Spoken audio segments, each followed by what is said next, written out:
start by, I started getting a little bit into Justice for Hire, but not super detailed. So why don't you just start by introducing yourself? Sure. And how you pitch yourself to a room. How I pitch myself to a room? Well, to a certain extent, it depends on the room.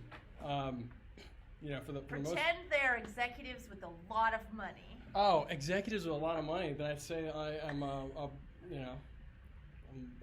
I grew up in a ball of light, and I try to bring that everywhere.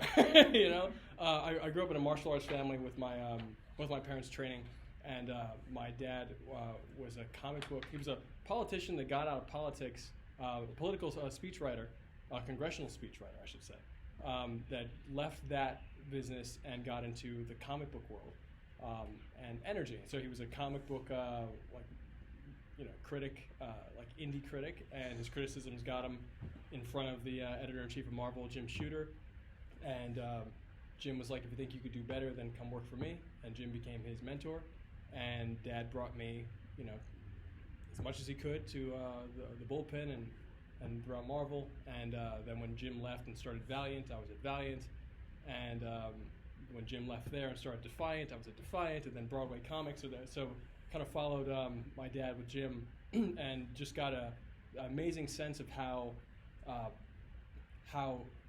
multiple characters work together in larger narratives, mega narratives, or cinematic universes, as we call them now. Yeah, and how that model, how similar that is to, ancient mythology, whether that's Hinduism or Greek or etc. So it's really interesting stuff, especially now, and our mutual friend and mentor of ours, Jeff Gomez, really puts it wonderfully that the paradigm has shifted from the hero's journey to the collective journey. And I love that because now we're a part of the story. We don't need one hero to go out and solve the problem. We actually all need to be working together to solve systemic problems. And while I don't watch Walking Dead or Mr. Robot personally, those are like two of Jeff's top reference points for collective journey storytelling. But what we're doing with Justice for Hire, which was a comic book series that, as a matter of fact, I developed the first idea for JFH when I was in the high school program, NYFA's first high school program in 1999. So I was in high school in their high school program in New York, and Mike Sandoval, if any of you know him, was my teacher. And he was actually the reason I went to NYU for film. Did you guys ever get Mike Sandoval? Okay. Mike's amazing. And he's a teacher here. Yeah. I hope to see him tomorrow here. Oh, great. Mike's the reason I went to NYU. He walked me in there. He's like, oh my God, yeah, I need to be here. But developed JFH there, and it later on became my senior thesis at NYU, my senior thesis film. And I had already done several shorts around the concept of a vigilante hero family. And eventually my dad started loving the idea and wrote a comic book series, where he wrote a script, and then I took that script, adapted it into a screenplay, and then we adapted that screenplay into an actual comic book. And that's what got us, my production company that I started while at NYU, that got us into the comic industry in terms of our own publishing company and brand, and became our calling card in Hollywood, and set a bunch of digital download records on Comixology, which is now the leading digital comic book platform. So we were one of their launch partners, and we were doing barely okay as an indie printed book, which is cost prohibitive for most indie publishers. But when we went digital, that's when things really started taking off for us. And that became our calling card to pretty much every studio and production company. And I moved out here for a bit and was running my whole company off of investment capital. It was great. And the journey with JFH became something where you kind of hit a ceiling. I hit a ceiling personally, where I was like, why? I need to do this a certain way. I wasn't interested in many of the offers that we got in town in Hollywood, and because it was so personal to me. And so it became this amazing spiritual journey of me actually looking at what I was attempting to do with a story that was about vigilante family of that started a business that spawned an industry of heroes for hire across the world, or vigilantes for hire. And the shift that I'm not sure if Jenni's told you about has really been about getting out of my own way and recognizing where, when something was written for the previous modality, the last paradigm, like JFH, when it was written in comic form, was written for the paradigm of, here is the story, you should like it, versus remembering what the greatest story ever told is. And the greatest story ever told is your story. It's literally your story. And everyone feels like that. And when you realize that you can, that in this collective journey model, that is still something that most people aren't talking about or just scratching the surface of right now, but when you really look at the core driver of that model, which is the greatest story ever told, which is your story, and then when you recognize that that is every person in your community, and then you recognize you can input data into that narrative that shifts the narrative of that greatest story ever told somehow, some way, and that it's more of a conversation than creating content for audiences, creating content with audience. That's where we kind of got to with JFH now, where we're like, okay, well, how, I have a startup company that's all about social filmmaking. How do you bring the audience into the production process? So we've been around for 2 years, and our app is done today. I have to get on a phone call right after this about that. And we're using JFH as a proof of concept. So we're like, how do you build cinematic universes with the audience? And JFH has transformed, where it was mostly about characters that I created and my dad created, and how all these characters kind of tie together. And we're using that 40-year comic book timeline now as a framework for us to tell a collective journey narrative, where we're saying, okay, well, here are the characters we created. Let's get to the origin of this new universe, this reboot of JFH, and we're calling it essentially Uber for heroes, where you can hire a hero or become one and get paid. And via that premise, anyone can join our cast via the phone. We've been centralized as a community on Instagram for the last 14 months. And people are, the message itself, we shot a trailer last year for this new vision of it that won the best trailer at the HBO Cinemax Urban Action Showcase last year. And that got us just another push, and we started doing live events weekly in New York, and people started showing up, and now we have all these heroes across the country where people are sending in their videos and stating why they're the hero for hire, their name, and why they're the hero to hire. And just a little bit of showcasing how ready culture is for that type of storytelling, because this to us is a model for how you can have your own character in Star Wars. Like, I'm going to be in Star Wars, like, hands down. Like, I'm going to be like the Red Jedi Order, and I know this because we're going to build the system that powers that fan initiative to actually draw crowdsourced content into the narrative, the actual infrastructure of the mega narratives that the cinematic universes are building. So, whether it's Harry Potter or Star Wars, etc., we want to be the new company's called Reelwurld, REELWURLD, because you're in it. And the intent here is, the mission is to be that foundational system of thought that is creating processes that allow people to input their characters into larger narratives, and all the other processes that essentially connect writers to people on the ground who are actually making content and creating a conversation, because the discipline of writing shifts when you start taking into account other people's creativity. And some of the most heated conversations I've had have been with writers, actually. I would imagine. It's because, and I get it. I get it because I lived that life.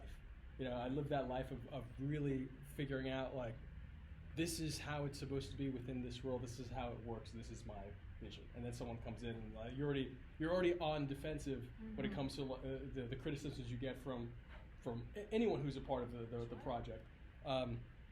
So yeah, I'm in a very different place right now as a writer. As a matter of fact, I just got the script for season 1 yesterday for the series. We've shot like several episodes already, but now the whole series, season 1, is done. And when I say I got the script, I literally said, I'm walking away from writing this. I wrote 3 episodes. I passed it to a dear friend of mine who's absolutely brilliant, a guy named Aldous Davison, who, if you want to check out his stuff he's Merman on Yo Merman Raps, which is Snapchat's new original series. It's amazing. It's hilarious, and he's like this rapper who's like it's amazing. It's a comedy show. But it sounds like an amazing it's amazing. concept. He's been working on it since NYU. It's amazing. But Victoria would love that. She's doing a mermaid movie. Yeah, she would. Yeah, the quick tangent there is that he did a movie review for The Shape of Water as Merman as a rap last year. It's the Snapchat execs like saw it and like gave him his own show. So that's amazing. It's amazing. Yeah. But anyway, he just finished like the season 1 last night. Sent it to me, and I read some of all this. The theme here is just getting out of my own way, and being like, okay, wow, an idea can be great. It could be your idea, but it's not really your idea. It's coming through you, just like music, So it's like you let it flow, and it starts working in certain ways. So I would love to be helpful. That was like a long spiel. I want to be helpful in any way, shape, or form to you guys. And that's not to say that I don't write, because I do actively write. It's just that it's positioned differently because we're doing something that's not there's no real precedent for it. Right. As a matter of fact, probably the closest precedent for it is sitting right next to me, which is Jenni and all of her amazing projects that she's done in terms of working with the crowd and how would I put it? Putting out messaging that especially with Lonely Girl 13, where people weren't sure whether or not it was real or not. Exactly, and that's the only way for us at the very least to cut through the noise without a big budget. It's like, how are we going to make people feel without $500 million in marketing? So yeah, it's we're working on that, and hence I do my best to talk to her when those types of moments come up. So, what questions do you have about process, or this class specifically is discipline and methodology? Sure. So, which I told you before you got here. So, yeah, that lesson about getting out of your own way. Sure. Being open to collaboration. I don't know if any of you guys have aspirations to.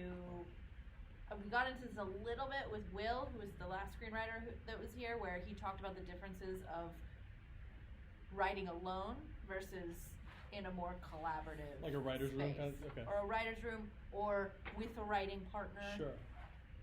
That kind of stuff.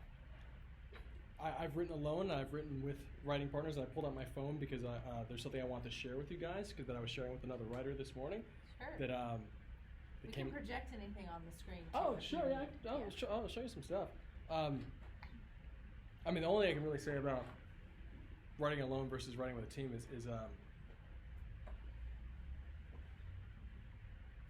care. And what I mean by that is like sharing the responsibility of caretaking. And being a comic book publisher honestly helped me a lot more with that than being a writer.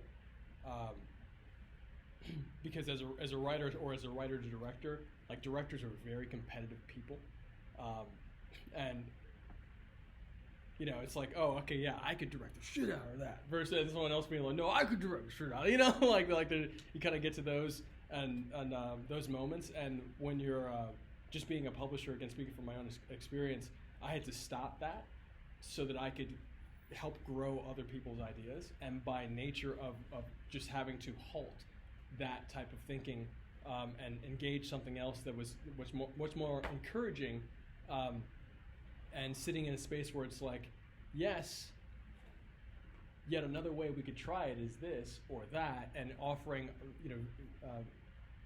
different perspectives, that helped me as a writing partner massively, because it was like, hold on for a second, like this is and it's been a continual process. Especially now where we're working on like something that's a little more organic.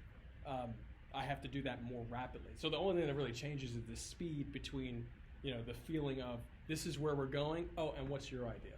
And yeah, I think planning, as long as you can plan together, that's going to be a major component. I have a question. Sure. So I'm working with another filmmaker from NYFA on a project right now. He's really cool, but he doesn't know too much about the structure of screenwriting, like everyone's been teaching us, and we know more structure-wise. Mm-hmm. How would you go about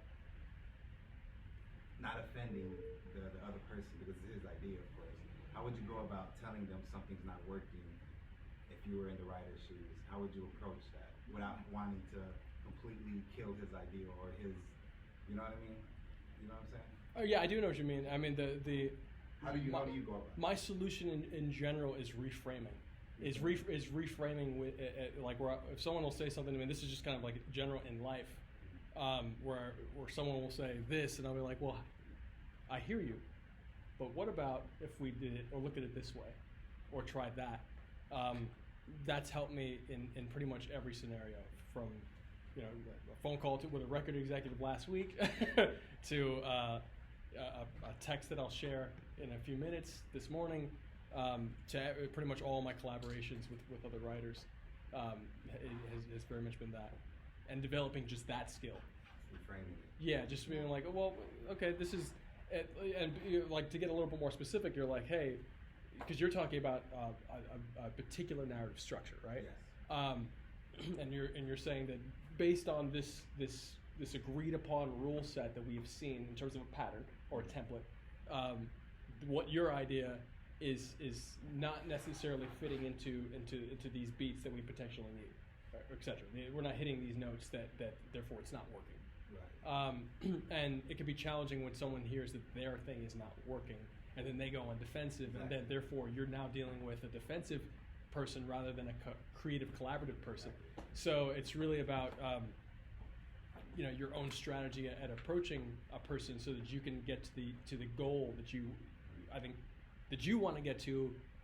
Really, that you want to get to, even though both of you want to get to a goal. Right, not that I want to get it, though that was best for the project. Yeah, that's best, but your goal is the best of the project. So like, so but right, if your goal is for the best of the project. Well, I just don't think his is working. Maybe to open up the ideas more, so we can come up with a better solution. At the end of the day, we're saying that the project is the most important thing, and I totally get it. And when I say that your idea for the rest of the project is coming from more of a like the caretaker standpoint, where you as a caretaker want this thing to work with a collaborator or as many collaborators as you have. So like the second you take that outside position, and this actually goes into, so I also coach the US Tai Chi push hands team, which is if you know Tai Chi, it's very slow, it's soft, but the art of it is actually like explosive grappling. The sport is like it's like Greco-Roman wrestling or judo or sumo. And the strategies there are like the same for most combat, which is the same for art of war, etc. And it applies to pretty much every interpersonal relationship. So that when you pull yourself away from just the bounce of back and forth, and you can actually see the bigger picture as much as you can, whether it's 5 feet or 50,000 feet, you literally expand the amount of data that you're taking in. So by expanding the amount of data you're taking in, you can make that much more of an informed decision for the good, the greater good. So when I say that kind of stuff, foundationally, where you have the bigger picture in mind, obviously you want the bigger picture in mind, but like you've taken a position that is broader than that person. If they're not able to have that conversation with you without you going into a strategic mindset to start that conversation, then you're automatically at a better vantage point. So, and that goes into every competitive arena. So yeah, that was, we're talking about the same thing. I was just clarifying. Good advice. And I think he said something really important when he started, where he said, I hear you, I'm just offering this, maybe can we look at this other thing together? Yeah. Like making it really clear that you've absolutely heard what his point of view is. You're just like, I'm just going to make this additional suggestion and then let's talk about it and see if that works. But I think, always framing it as this isn't about me and you, this is about what's best for this thing we're building together. I think the big pitfall I always see is if it starts becoming like, that's your stupid idea. Yeah. Because you're attaching personalness to it, and then that's when people are going to bristle. Very defensive. Yeah, and it's also, I mean, that to me, that to a certain extent that, then you start talking about the quality of a collaborator. Like if someone, if you get into a position where if you have to be so delicate that you should always be delicate, like with people, because people are delicate. But if it's between this is going to work well and this person may like explode out of like insecurity and become toxic, then I think whether it's a writing partner or whatever type of relationship that is, you got to consider. Yeah, you got to consider whether or not it's healthy. But I'm home. I wish the best for your project. And I'd love to. You let me know how much time we have. We have a half hour. Oh, really? Yeah. Oh, okay. 6:30. They're done at 6:30. What? I thought it was from 5 to 6. From 5 to 6? Yeah, no, it's totally fine. It's Oh, okay. I was like, do you need to go? No, I was just like, man, I feel like it's supposed to be wrapping up in 5 minutes. Am I going over or something like that? Okay, cool. I would love to show you guys some stuff in a little bit, but I want to share this text message. I'm not going to mention the name of the person. And I'll, even before I say this, look, I'll please ask as many questions as possible, and I will only answer from a place that I feel like I've experienced, because there's a lot of stuff that I have not gone through as like a traditional screenwriter. My personal path is very, very much it's very self-forged. So like right now I'm seeing an area where Aldous is very much a screenwriter that knows how to hit beats within 6-minute intervals, which is amazing. Like his Snapchat series is 6-minute episodes, 10 of them. And so for our series, we were like, okay, this is going to be like 10 to 12 6-minute episodes. Can you make it like that? Because I'm sucking down YouTube at double speed right now, and I'm shaving with 2 razors. Like culture is speeding up so quickly. Yeah. And everyone so many directors were upset last week or the week before when Netflix said we're going to allow people to change the speed of consumption, and they're testing it out. And you can set it so that it will speed up. Double speed at one point. And so like Todd Phillips or if I remember correctly, or some other directors were like, this is not how our art was intended, and that's the opportunity. The opportunity is that everyone is shifting right now, and the legacy artists, the legacy companies are not in a position to accept that change. And anytime that happens, then you know that you are right on the bleeding edge of a shift. And so all this writing at 6-minute intervals, I'm like, this guy's got it, this is great, but I'm also like, I'm consuming Charlie Chaplin, a lot of it right now, and to me that's the most modern stuff I'm watching. Like I watch it on normal speed because it's actually so fast, and he's got text in there, you're watching like physical storytelling, and then there's text, and I'm like, this is like, you can't speed that up. You can't speed it up. You won't be able to consume it. Yeah, you Correct. simply can't consume it, and it's amazing because it's built for 80% of video content on mobile is consumed without audio. So like his, you don't need the music for Charlie Chaplin to get it, and he loves it too. So like that's a huge test point, proof point for me, because of the fact that my son is, can we watch Charlie Chaplin today? Can we watch Charlie Chaplin? So I'm like, there's something here, and it's so futuristic, yet it's the foundation of cinema in many respects. So, I'm just gonna share this thing. So, this is an interesting exercise that a writer that is actually a fairly well-known journalist that's making that I believe is going to be entering into some narrative content fairly soon. And one of the, let's see if I can find this great question.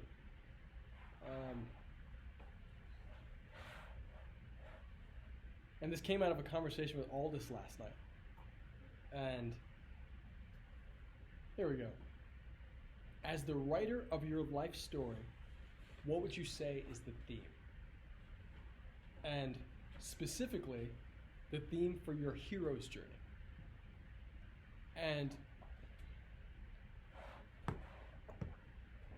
when we're talking about collective journey storytelling, collective journey is still a bunch of micro hero's journeys. So it's not to say that the hero's journey model doesn't matter. It actually matters more now than ever, because now our goals have to be in alignment. And for us to actually achieve the goal of solving the systemic issues. So the hero's journey for you somehow is complementary to my hero's journey and her, everybody. So that's a really interesting place. I think it's a great thought exercise. It's not something where you have to come up with an answer like right Do now. it now. I'm like, and now, what's your life life's theme. But it's interesting stuff because you know, if you look at the patterns, especially if you take yourself away from your own life and look at yourself as a character, then you're gonna start seeing some really interesting stuff. And you know, I went through some stuff in the last few years where it really forced me to like look at the patterns and say, oh, okay, here's how I can live more from purpose more, rather than ideas that, you know, somehow I condition myself. You know, like everybody's brainwashed. It depends on what you wash your brain with. You know, like somehow I condition myself to want this, that, and the third. When I was like, hold on, like my foundational stuff is over here, and I still care about that. How do I do that now? Because I really care, and so, yeah. And on that note, I feel like sharing some of the JFH stuff with you guys actually makes sense. Do you want to play it off your computer, or I can, I'm plugged into the? If you're plugged in, I can just message you. I might even be able to. I may have it on my clipboard. I know some of it is online, but it's all online. That's right. Why am I going to message you? I was like going to say, can I just look it up? Yeah, you can tell me I've that. seen it. Sure. I mean, I can YouTube it right now. Yeah. Does anyone have any thoughts, questions, or ideas at all? You kind of understand what we mean by a collective journey versus a hero's journey. It's funny, it kind of ties into, we were watching Jane McGonigal and talking about gamification. Okay. And she was I talking, don't know Jane, but you gotta check her out. Really? You would love her. Jane McGonigal? Jane McGonigal, yeah. So Can you okay. Yeah, I'll send it Yeah, to please do. But she has a theory that by playing games together collectively, we can change the world. Oh yeah, 100%. Yeah. Yeah. I've heard that theory before too. Mm-hmm.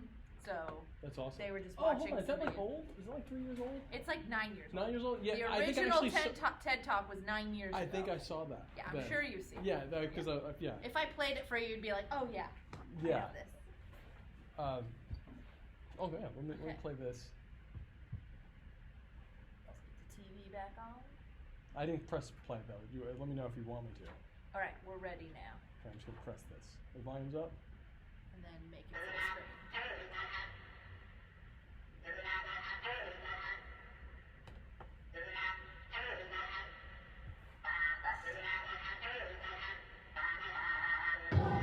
Hi, I'm Jan. I am part of JFH. JFH is an action series that is being built with the community. Our story centers around an app that's Uber for heroes. You can hire a hero or become one and get paid.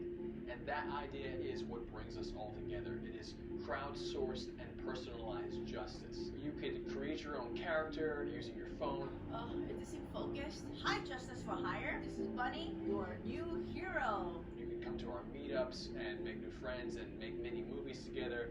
And it's all about building a cinematic universe with the crowd. And it's pretty fun. It's like a live action role-playing game meets a film or a TV show. It meets a lot of real-world benefits. The concept here is that we're fictionalizing solutions to real-world problems in a similar way that Star Trek fictionalized so much technology that we use today, like the cell phone. The hope is that we are coming up with solutions that really make the world a better place. You see what we're up to here? This is real stuff. We're actually producing an episode right now. We're still rolling. I was just about to go into the second part, which is the heroes? And who are the heroes? anyone. And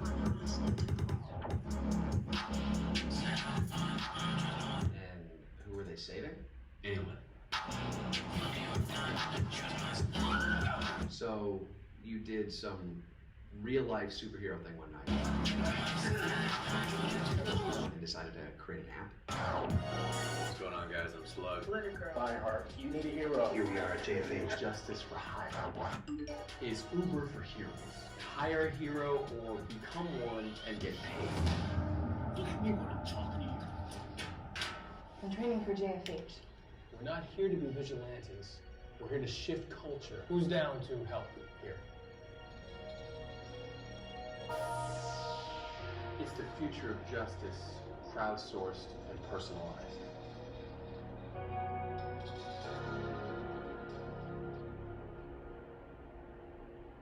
We are building the first crowdsourced cinematic universe. We're building with community. This has never really been done before. We are learning as we go. We are a shared, massive story world full of characters, and everyone who creates their own character owns their own character, and it's like a crossover between characters. It's pretty cool stuff. In the future, all movies, all shows will be made with the participation of the audience, and we'd love for you to join us in shaping that future.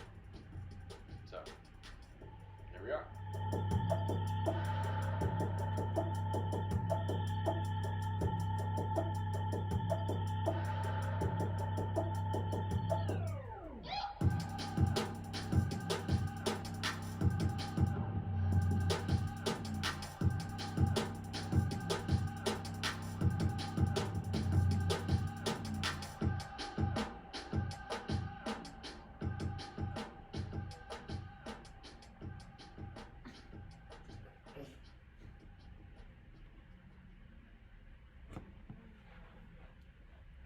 So that's what we're working on.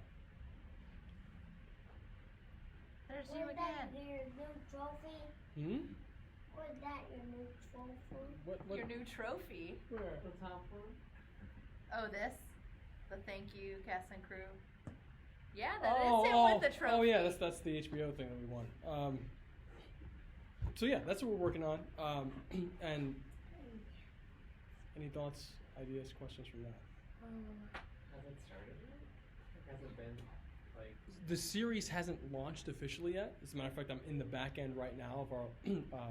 We have a partnership with GTV, which is it's kind of like a Netflix meets YouTube type platform where all of our content all the premium content will exist on there, and then the app plugs into that platform. So the UGC, the user generated content, is created and then populated on that main hub. So there are people that could just watch, like Netflix, watch the series and experience the community, but you don't have to join.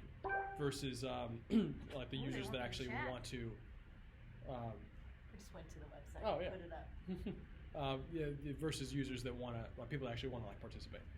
So what we've started with is we put the trailer out on Instagram. We've been running some marketing against that daily, and from that marketing pulling in people to actually contribute a hero video, and some of them actually show up in person to the live events. We'll have like one meetup a month, and then we'll have, once you graduate into the cast, then you actually get sponsored training at our sponsored martial arts school in New York. And we have a bunch of other partnerships that'll be launching across the country in the martial arts community, so that people can come in and train and stuff like that. So it's fun. It's like mixing the live events, because the whole thing, you want to use these production companies in your pocket to actually bring people together, and how can you, there are multiple ways to do that. This is just one. So. Well, I like the education aspect too, that they're actually learning martial arts as part of the process. Yeah, I mean it's let me put it this way, like it's also like we're figuring out as a community what it means to be a hero. And I saw one guy on the street a month and a half ago or 2 months ago who just randomly, I'm walking down the street, I see him, I give him a hug, hey, how you doing? And the night before he had like an altercation. His hand was wrapped up because he was defending his brother from his father. And he said, thank you for the training because it helped me stand up to the abuse. And that to me was like huge, because what we're, the thing that hit me when I was living out here, working out here, was like what the fuck am I doing? Like with my time and my life, if I'm working on fictional stories that aren't necessarily really making any real world, like tangible difference. And that really pushed me to say, well, what films have made me want to actually go do something, like physically go do something? And the number one film for me was The Matrix, and I thought The Matrix was I'm not the only one that finished seeing that film and felt like I have to go and fix this. Like, we're in a Matrix, we got to go do something. Like, what do we do? Like, where's the direction? And hence me dyeing my hair red and putting on all leather to go see the second Matrix film. And I was preaching online that it was going to change the world. I'm like, what we're about to see is going to change everything. I was expecting Wachowskis to come with something, and then God bless them, but like They 2 minutes. They They came with something. Like, with 2 minutes into that movie, I was like, I was wrong. This isn't it. But the content to me is all about activation. How do you get people to actually do something? And to me, 2 hours, for this point in my personal development, 2 hours is too long. And that's not to say that there aren't going to be JFH movies and JFH series, because we're really setting this up to be something where multiple narratives are existing in parallel simultaneously, because we have a 40-year timeline from a comic book that's essentially the backbone of all the narrative. It's still the same backbone. It's just manifesting in a different way. But for me, as someone who wants to utilize art to make a change in the world physically, on like right after you see it, and have that positive feedback loop speed up, like it's got to be shorter form content, and it's got to really involve like your story. So yeah, that's what we're doing. So the show is like clips of real life of the people who sign up with your app. It's clips from how they're being a hero. I'll say it's 70-30. It's 70-30 in terms of like premium content to user-generated content, and that on episode to episode basis, you're going to be able to participate, because it's not going to be a binge watch. It'll be a regular release schedule, like a weekly release schedule, that allows the community to take action based on that latest episode and go on missions and challenges. We've been putting out community challenges. We've done our third challenge. I've been holding off on because I'm just figuring out some legalities. With there's some one of the things that, and Jeff has said this for a long time. The platform that we're really working on, the Reelwurld platform, our mentor Jeff Gomez has been working on since '99. He's been pitching it since '99, literally. And the big challenge that he kept on, he raised money to build a platform, and he was 20 years ahead of the curve, and I wouldn't make sense at that point.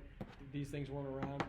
Where Jeff found the legal issues to be the most challenging in the studio conversations, which that was specifically, he underlined that to me. It's like, Jan, like, legally, how do you get this done? Yeah. How do you ask people to go potentially put themselves in harm? Well, let me actually respond to that. It's, for us being first movers, there's a lot of fear, and then we counterbalance that fear with research and like years of research and good intentions, and very careful wording. So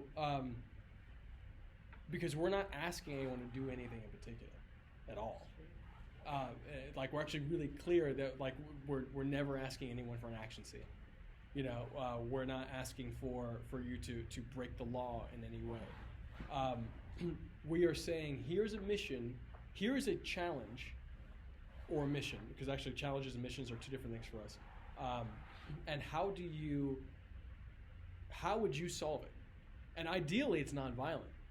Like, honestly, like, and because this is so much based on real world action that I haven't been fighting. I fought professionally, like, when I was in college, but I haven't fought since I was like a little kid. Like, I'm 9 years old, but I think my last like real fight. And the majority of how I've language, language, you can solve so much with like really amazing wording. That's not to say that I don't have friends that I don't hang out with at nighttime, because I know they're going to get into fights. Like I don't want to hang out with them. I don't want to live that life. But and that's, they may solve an issue differently than I would. But and not to say that I'm not, like, from a directorial standpoint, I like action. I'm an action director more so than anything else as a director, and I like seeing fighting. But I would never ask somebody, give a challenge to say go out there and like kick some ass, because that puts us in a really bad position. But if it's on for Comic-Con, New York Comic-Con this year, we got sponsored by Two Brothers Pizza, and in New York, which is like a delicious dollar pizza chain. If no one knows about this, you're nodding your head. You know about this? I've had some food. Is the one here in California? We have one, yeah. You We have one. two brothers? Mhm. Really? I know you guys have 5 brothers, but I didn't know you have 2 brothers too. So I. It's right by downtown LA. I forget exactly where, but yeah. I've been That's here. the only one, and it's like special. Really? Yeah. Well, I called them on New York Why Comic Con do you Day. say Five Guys? Not Five Guys. Five Brothers Pizza. That also exists. And so does Five. Five Guys Burger. You are Yes. correct. Yeah. And I went there. You want a burger after this? Of course. Okay. Of Do course. They have a Five Guys? We'll figure it out. We'll figure out when we get you a burger. Are Funny you guy. kidding me? I'm not kidding you. I love you. Two Brothers sponsored us on New York Comic Con to give out pizza to the homeless, and we had our meetup, our hero meetup, and we had 4 teams of heroes go out in 4 directions, running, filming themselves on camera as they handed out pizza to the homeless, and we were very clear that to not objectify the homeless. You know, so it's like, don't go and put the camera on their face and shoot them. You know, shoot yourself doing the work and running, and you can always ask if it feels right, if someone will say hi on camera. Do you mind saying hi on camera? And so there was a protocol there, and it gets a little bit more detailed than that, but there was a protocol to approaching it because, you know, while we're all acting in character as our heroes, those in-character moments actually have to have very real, you know, step-by-step protocols to go by. So it's really interesting, like training a hero collective that's essentially fictional, but people are doing real world good. And so it was great, and like everyone felt wonderful, and we haven't even posted that challenge yet because of the fact that it's illegal to feed the homeless in so many states. Like 13 states it's illegal to feed the homeless. And I had no idea. So we were about to post it, and then one of our cast members was like, you know, it's illegal to feed the homeless. Actually, it's quite possibly illegal to feed the homeless in New York. So, and you know, when I would feed the homeless on a regular basis in New York as part of I grew up under like in like a spiritual center. So like they have, you know, regular feedings outside. So, and yesterday, was it yesterday, Sunday? Yeah, yesterday I took, you know, our son to go feed the homeless downtown LA because the same center has something out here. So any Sunday I'm in LA, we do our best to get down there at 11 a.m. on Sunday mornings to do that. But the amount of states that prohibit it, it's a fairly detailed list. So it's like, well, hold on, how do we let our community know that this is something to do as a hero, but also protect ourselves? Protect ourselves and them. Yeah, to like, so that we're not putting anyone in a situation where, you know, they're breaking the law and then have to deal with the consequences, and then like we're responsible. Now it sucks. So it's like stuff like that where I think about Jeff saying, yeah, I've tried to pitch this before, and the difference between our company and the studio is that we just have, you know, we're way more nimble. You know, we have brilliant minds like Jenny, you know, and Sam Levine and all these wonderful human beings, and Jeff, that are providing some very high level thought, and then we have folks on the ground that can actually execute in a way that you know, any studio or you know, even record label, because we've talked to record labels a lot about this kind of stuff, because those are essentially transmedia boutiques if properly viewed. What's the soundtrack to that? Is that original music? That's original music. Yeah. That's from S. Michael 00, who is he's one of Mano's guys. If you know Mano. Yeah, I know Mano. Okay. So he's one of Mano's producers, and he's like family. He's a wonderful guy. He's the most versatile producer I know. This guy can do any genre. He's amazing. So yeah, we got a lot of original stuff.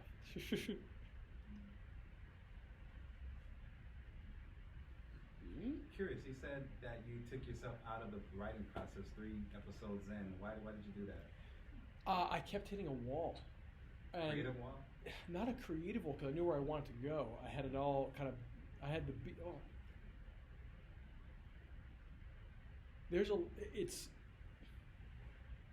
it's tough for me to pinpoint exactly what it was, other than me consistently getting out of the way.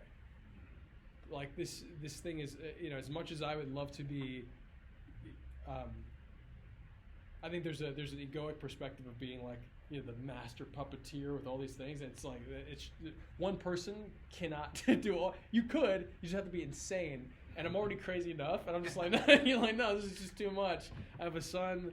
Like I have to get some training in, because if I don't do that, my body will fall apart. And there's just too many people with that could do things better than I can. So why don't I call upon those people to do those things better? Smart. And then do my main thing right now is bringing the folks together based on and holding a vision. If I can hold a vision and then bring the people together around it, because it's been challenging, like between tech and content. As Sam Levine put it, he's like, Sam's now one of our co-founders. I think I talked about it. The tech folks. Sam, Sam. Some tech investors will tell you to forget about the content, because they don't understand content.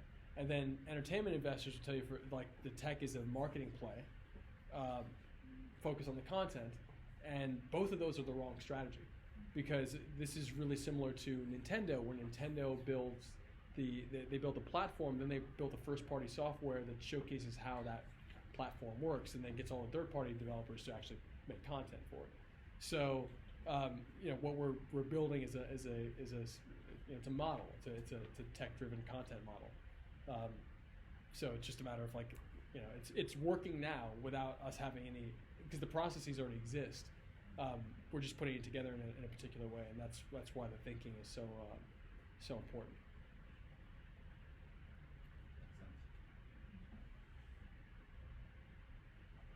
We got those crispy 8 minutes left. Crispy 8 minutes. It's not crispy. It's crispy. You want to go crispy donuts? No, Now you want donuts? I don't want any man. donuts, man. You're gonna get a burger and donuts and wow. So let me ask you guys questions. What is your vision for yourself? I would love to hear, like, in 1 to 3 sentences, each one of you. What is your vision for yourself as a creative? Harken back to your branding exercise. I know, right? Well, I want to work in television. I want to make my own universe like Shonda Rhimes or Ryan Murphy. Okay. But I also want to do drag on the side. Okay. Drag queens. Maybe I could use my drag queen wars to work into TV or vice versa, TV into drag. So that's what I want to do. Okay. Yeah. And so you want to build your own narrative universe. Yeah. That's cool. Yeah. That's really cool. I'm already kind of starting to do that with all my stories that I have. Also creating separate ones, but And the drag stuff is you have community in real life that you want to leverage for the narrative. I have stories of drag already, but I want to use the platform in order to get into the other one. If that makes sense. Yeah. So, yeah. Thank you. It makes total sense. I prefer to write feature film, and I do want to write romance. So that's the genre. That's pretty much my vision for myself. She loves love. Romance. She loves love. Yeah. Wow. Beautiful. I also want to write primarily in feature, as well as be an instructor. And I want to write about dramas that kind of touch on issues that I've had growing up, like race representation and being raised by addiction. Those are my main focus, and then family dysfunction that comes out of both of those things. That's probably my goal as a writer. Is to touch on that. Beautiful.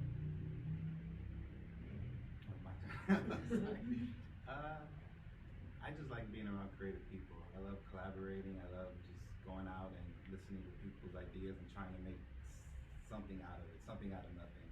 I love just watching the process. I love being on set, watching how something that you thought in your head come to life. I love that process. Sometimes it's a little bit boring to be on set, but just watching people work hard together as a team to make a person's vision come true, know, it doesn't matter what position I'm in, as long as I'm helping someone make that vision come true. That's what's important to me.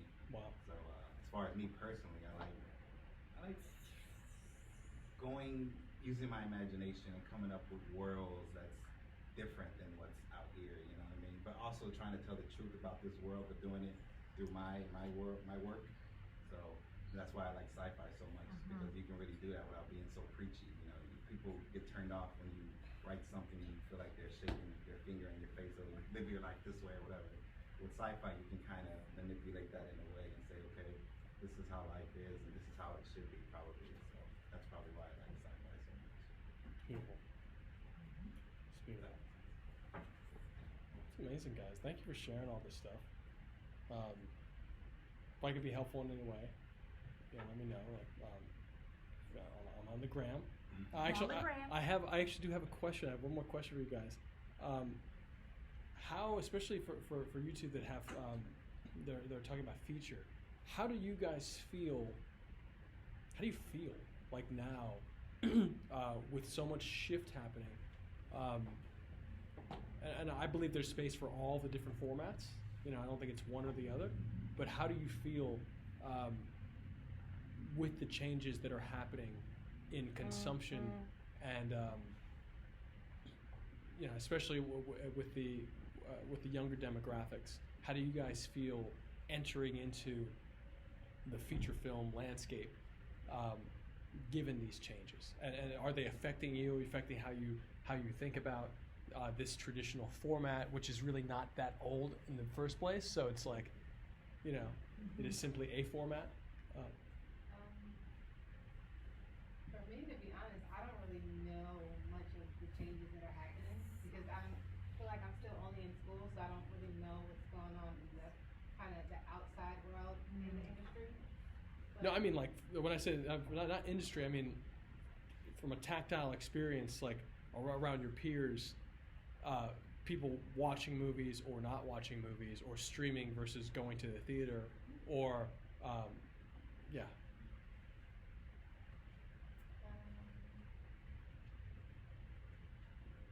I don't really know, to be honest. Okay, cool. So yeah, just following the feeling of doing it. That's great. Yeah, I feel like everyone has their own preference. That's cool. Yeah. It's beautiful. Do you feel like there's more opportunities with so many streaming companies out there like Netflix and Hulu? I think that opens up the door for us as writers to have more opportunities to like sell our work and stuff like that. Yeah, I think it does. So in that way, I think that's good that there's so many. I don't like to speak on things if I don't know that much about it. No, I get that's fair. yeah. My question was less about industry and more about, I have friends that are, like I've always had friends of all ages, so maintaining that, friends that are younger are kind of like, some of them are really into cinema, and some of them are like, no, who goes to the movies? And Netflix and chill. so yeah, so it's just interesting, like seeing so many different personas, in life, because there's so many different ways to communicate a message. Yeah, so my mom just got on Facebook like a Wow. couple months ago, and I was terrified. I was like, oh no, look out, world. But she's using it to tell she also just retired. So I was like, oh God, she's retired. She's going to have all this time on her hands. She's going to be on Facebook all day. But she's actually using it to like tell narratives about little projects she's doing around the house. Wow. Like she is planting fruit trees. And so she turned it into this narrative of how she was battling with the ground to get, Wow. she had to take out a different plant so she could put the citrus fruits in. And she was actually like, she turned it into, what was she calling it? Like the battle of oleander, because she was taking out an oleander tree so she could put in these citrus fruit trees. And I was like, Mom, you're like a freaking great writer. Like, because she spent her whole life being a financial analyst. So I didn't know she had all these like I knew she was creative because she's a musician. She's been a musician her whole life, but just she's now having this opportunity to play around on this new platform that she was never exposed to until a couple months ago, and that's what she's choosing to do with it. And I'm like, Good job, Mom. It's awesome, man. It's awesome seeing. I was the like, older I generations. was envisioning. I was like, she's gonna spam the shit out of everybody, but no, she's doing these like cute narrative, like she's experimenting with it, and I'm like, I love this. So That's awesome.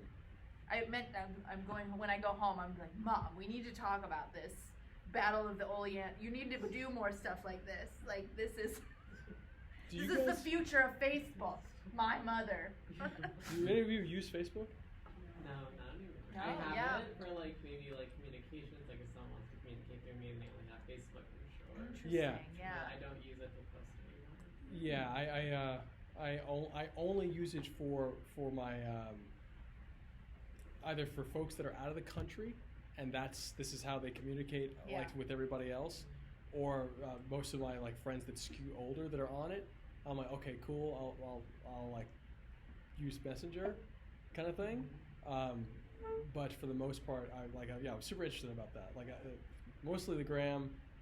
I'm gonna Gram. See, I didn't even know we called it the gram now, but so I'm learning. I'm gonna jump into TikTok a little bit. Oh, I have TikTok. two. I'm like, I have 2 TikTok accounts, but I don't really use them. My little sister's 10, and she's on there like crazy. it's like fine, yeah. What's that? Do you use TikTok? What? No, okay. No. No TikTok. Yeah, like my nephews don't really know what TikTok is. It's I mean, like I don't want to give them any free promo in terms of, but like I don't know, I don't know where it's going, but I think it's really important to pay attention. Of course, yeah. All opportunities.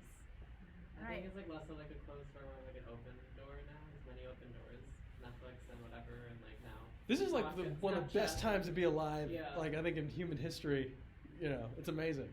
It's really cool. For storytellers, definitely. Yeah, I mean, we have so many options at our fingertips. And even all the problems represent all these amazing opportunities.